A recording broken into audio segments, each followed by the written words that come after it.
নমস্কার 24 আওয়ার্স টিভির পর্দায় আপনাদের সকলকে স্বাগত। আপনাদের সঙ্গে রয়েছি আমি কৈলা। আর এই মুহূর্তে আমার সঙ্গে রয়েছে যাদবপুর লোকসভা কেন্দ্রের বিজেপি প্রার্থী অনির্বাণ গাঙ্গুলি। মানুষের চাকরি বাতিল হয়েছে, বলা যেতে পারে 26,000-এর, যেখানে যোগ্য অযোগ্য ব্যক্তিদের চাকরি বাতিল হয়েছে, সেখানে অযোগ্যদের সাথে সাথে কিন্তু অনেকে যোগ্য ব্যক্তি ছিলেন যাদেরও চাকরি বাতিল হয়েছে। এই বিষয়ে কি শায়েস্তার মুখোমুখি হতে হচ্ছে যারা যোগ্য ব্যক্তি ছিলেন? তাদের প্রভিশন করা হয়েছে যে তারা একটা কোর্টেরই রায়ের মধ্যে রয়েছে যে তারা একটি প্রভিশন ফলো করে নিজেরা যে তারা যোগ্যভাবে মানে যোগ্যতা প্রমাণ করে তারা চাকরি পেয়েছে সেটা তারা আবার রিকভার করতে পারে।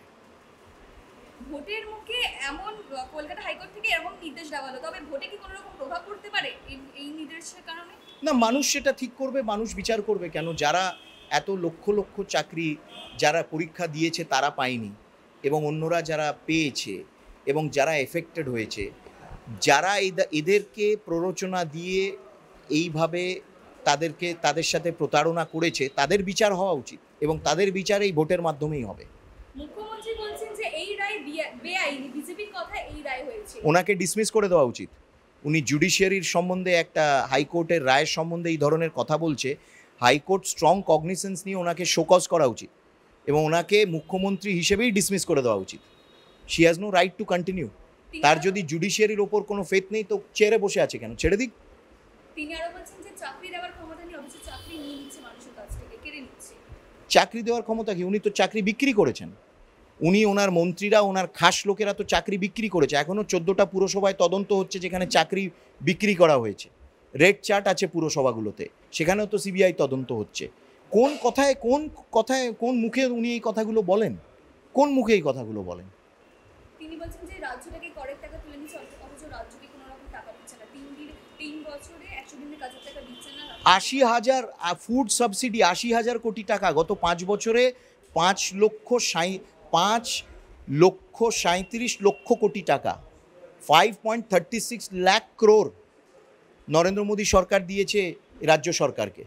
কি কথা বলছেন উনি? উনি টাকার হিসেব দিতে চাইছেন না, কোনো প্রকল্পের টাকার হিসেব দিতে চাইছেন না। হিসেব চাইলেই একেবারে তখন তেলে বেগুনে হয়ে উঠছেন। কোনো রকম ইউটিলাইজেশন সার্টিফিকেট দিতে চাইছেন না করার। উনি নিজেও সেটা জানেন।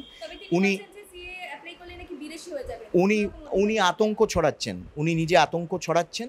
এবং আজকে আমেরিকার হিউম্যান রাইটস কমিশনের যে রিপোর্টে সেখানে পশ্চিমবঙ্গে পঞ্চায়েতের সময় হিংসার কথা উল্লেখ করা রয়েছে। এটা খুব নিন্দনীয় যে পশ্চিমবঙ্গে এমন হিংসা হয়েছে। মার্কিন যুক্তরাষ্ট্রের সরকারের হিউম্যান রাইটস কমিশন রিপোর্টেও সেই উল্লেখ করা হচ্ছে। উনি সেইগুলোর দিকে একটু নজর দিন। সব পাগলের কথার উত্তর দিতে হয় কি? আপনার মনে হয় না যে মানসিক ভারসাম্যহীন হয়ে যাচ্ছেন উনি? মানে সব পাগল কথা বলবেন, সেগুলোর উত্তর দিতে হবে? উনি নিজে রাজ্যটাকে কিভাবে চালাচ্ছেন, একেবারে মিড ডে মিল স্কিমে স্ক্যাম, হাউজিংয়ে স্ক্যাম, শিক্ষা নিয়োগে স্ক্যাম, রেশন দুর্নীতি, 35,000 কোটি টাকা, 3 কোটি ভুয়ো রেশন কার্ড হোল্ডার, সেইগুলো সব জায়গায় স্ক্যাম ছড়িয়ে রেখেছে। আর এইসব পাগল কথা বলছেন।